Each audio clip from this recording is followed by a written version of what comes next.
I'm being joined by Anil Jai Singh, a retired commander and also a submarine veteran. Sir, thank you so much for joining us and speaking to us here on Mirror Now. You know, the first thing that I want to understand from you is that it's quite alarming the fact that certain explosives and AK-47s have been found this way on a boat. Now, this company has claimed responsibility. They do say it's a private, maritime security company. They say that the boat is theirs. It had capsized. They had lost it. However, when it comes to our security of our borders, because remember this boat is coming from Oman, what does this say about our security? I personally think it's a matter of concern. If a boat capsized somewhere off Oman and was able to drift unalerted and without any information all the way up to the Raigad coast, that in itself is a cause for alarm, because as per our coastal security network, we should be having a seamless coverage of the Indian coast. And India's west coast is porous. It has always been susceptible to being breached. We've had two major incidents in Bombay off the west coast. One was the 1993 bombing in Mumbai when explosives were landed off Gujarat. And of course, the famous tragic events of 26/11/2008. So I think it's a matter of concern. It doesn't matter whom the boat belongs to. I think though that also needs to be traced, notwithstanding the fact that somebody is claiming responsibility or is owned up to owning the boat. Why was the boat anywhere near Indian waters with weaponry on board is a question. And it's not just any weaponry, it's sophisticated AK-47 rifles with ammunition. Even if it was a private security boat, it has to justify what it was doing, where it was doing, and why it was doing what it was doing. So I also want to understand the rules and regulations when it comes to, our maritime security, like the kind of clearances that one needs in order to dock at, especially when it comes to, international waters, given the fact that we're sharing our borders. So what are these rules that this company in the first place should have followed? See, first, it obviously hasn't come to dock. It was probably not even entering Indian waters is what they will perhaps claim. They'll say, well, we capsized and we the boat was drifted onto Indian waters. So we don't know what its actual intentions were, where it was intending to go. But any boat coming into dock in any harbor has to get the approval of the port authority. Particularly a boat like this. This is not just some ordinary fishing boat with a few fishermen on it. This seems to be quite a sophisticated craft. It's not one of those regular small little skiffs. So obviously a boat of this size and kind of sophistication would need to get some approval, firstly. Secondly, it would have to declare what it has on board.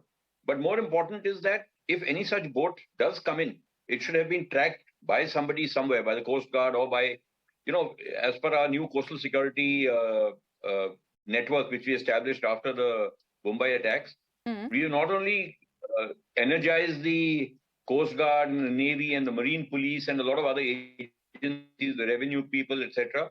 We have also sensitized fishermen. Fishermen out at sea most of the time.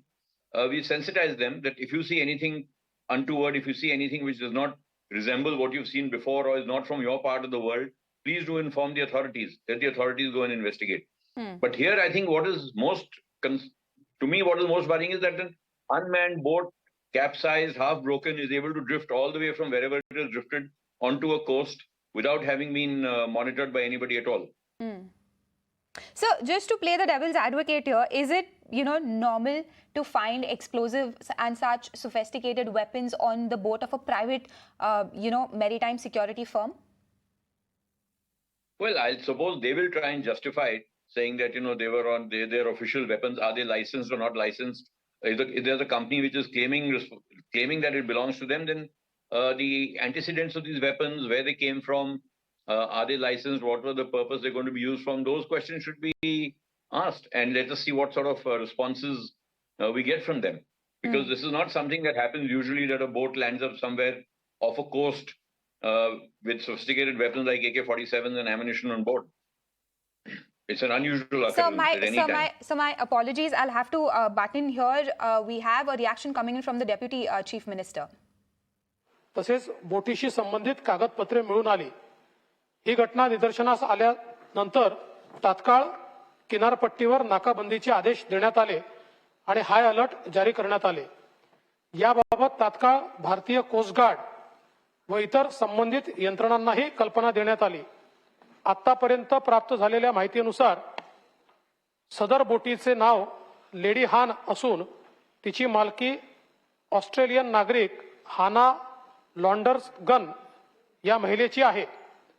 तिचे पती James हार्बर्ट हे सदर बोटीचे कप्तान असून ही boat मस्कतहून युरोपकडे जाणार होती. दिनांक 26/6/2022 10च्या सुमारास या बोटीचे इंजिन निकामी झाले आणि खलाशांनी मदतीसाठी कॉल दिला. 13 वाजताच्या सुमारास कोरियन युद्ध नौकेने बोटीवरील खलाशांची सुटका केली आणि त्यांना ओमानला सुपूर्द केले. समुद्र खवळलेला असल्याने लेडी हान या बोटीचे टोईंग करता आले नाही. समुद्राच्या अंतर्गत प्रवाहामुळे भरकटत ही नौका हरिहरेश्वर किनाऱ्याला लागलेली आहे. Right from the place where it capsized, the boat came all the way to Harihareshwar shore. दहशतवाद विरोधी पथक हे दोघे मिळून करीत असून आगामी सणांच्या पार्श्वभूमीवर सर्व पोलीस घटकांना सतर्कतेचा आदेश देण्यात आलाय. भारतीय कोस्ट गार्ड आणि केंद्रीय संस्थांशी सतत संपर्क चालू असून we are in continuous touch with the central agencies, with the security agencies. ही माहिती जरी प्राप्त झाली असली तरी कुठेही याबद्दल ऑथेंटिसिटी आहे, कुठेही कमी राहू नये या दृष्टीनं माहिती जरी प्राप्त झाली असली तरी सगळीकडे नाकाबंदीचे आदेश दिले आहेत. Despite सणांचे दिवस असल्यामुळे getting information about what the boat was and where it was headed, we have ensured that proper security या संदर्भात is maintained and we have given nakabandi orders. हे केंद्रीय यंत्रणांनी दिलेलं आहे. And this is the information that we've got from the central agencies so far. उद्या Gopalkala Shrivardhan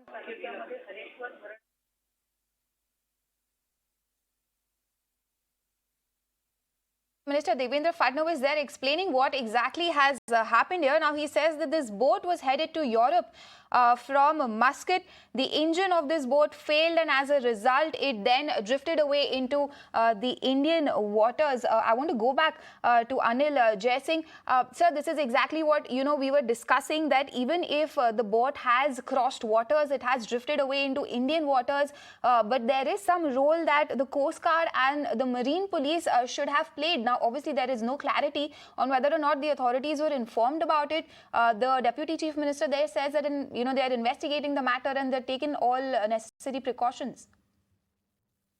No, I agree that the precautions that have been taken now that the boat has been discovered with these weapons, they're very much warranted, because we still don't know. We're just going on some statements being made by somebody till we don't establish ourselves what exactly is the motive, what has happened, and why it is where it is, and why does it have these weapons on board.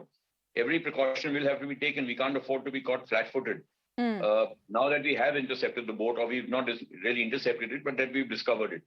But the bottom line still remains, and it doesn't matter where it was going or whom it belongs to or why it was carrying weapons, or it was. And if the crew was rescued and there was a boat adrift, did they expect that this boat will sink, and that is why they did not inform anybody? Did they make an SOS call? If such an SOS call was made, who responded to it when the boat was probably in difficulties, because of which the crew had to be rescued? And thereafter, what is, of course, as I said earlier, of concern is it has drifted 200 miles in Indian waters and landed up on a beach. And it was not discovered by anybody till then that there's a boat which is floating in the water unmanned and unattended. It could have been manned. Sir, my apologies to you once again. We have continuous reactions coming in from the assembly. We're cutting across to Aditi Tatkare there talking at the assembly.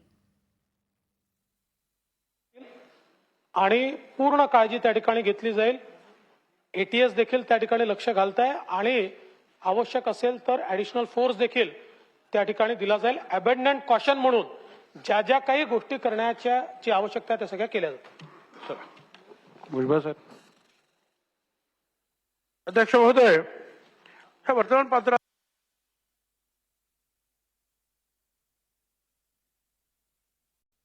All right, we actually, that was Devendra Fadnavis there, further providing some clarifications on what has happened today. Now, I just want to once again give this news out to our viewers. Now, we found a suspicious boat. Now, the Deputy Chief Minister of Maharashtra says that it's the local police that found this boat on the shores of this beach at Raigad. Now, what's important was that this boat was found with a number of weapons on it, 3 AK-47s. These are sophisticated weapons. Some boxes. Now, there are reports that suggest that these boxes are nothing but they have explosives in them. Of course, we will wait for a confirmation from the government on that. We don't want to speculate on anything with related to this incident right now. And the Deputy Chief Minister, they're going on to explain that this is a boat that belongs to a private maritime security agency.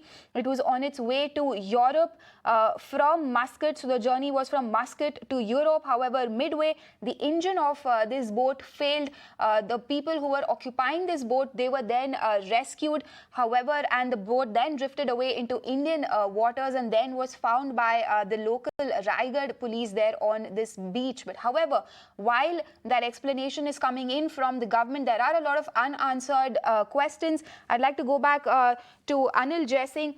Sir, thank you for being so patient. You know, it's a day where reactions keep coming in and we have to keep our viewers updated. Sir, I also want to talk about, the timing of this. There are so many festivals around the corner. There's Janmashtami, there's Ganpati, and this area that we're talking about is a tourist destination. You know, a lot of people come here for various tourist activities. Given that, and given the fact that we've already faced 2 very big, terror-related incidents, how would you see this? What kind of steps should we take going ahead? Well, I don't think, as you said, I don't think it's right to speculate at this time whether it was some sort of a conspiracy being hatched to disrupt life in along the Maharashtra coast because of the onset of many important festivals, as you said. So I think it'll be too early to speculate till more information is not available. At the moment, even if we go by, what we've heard so far or what has been said that the boat was on its way from Muscat to Europe, frankly, I don't see why if a boat is heading from Muscat to Europe, would it be anywhere near Indian waters in any case? But that notwithstanding, which obviously means it drifted a long distance away. If it was somewhere off Muscat, if it was capsized. But that notwithstanding, we have to be careful. We have to ensure that the highest degree of security is maintained till we are able to clearly establish the motives behind this, what caused it to happen, and get satisfactory explanations from whosoever we have to demand them from, the private security company. Sir, extremely sorry. Once again, we have Devendra Fadnavis there giving in some further explanation.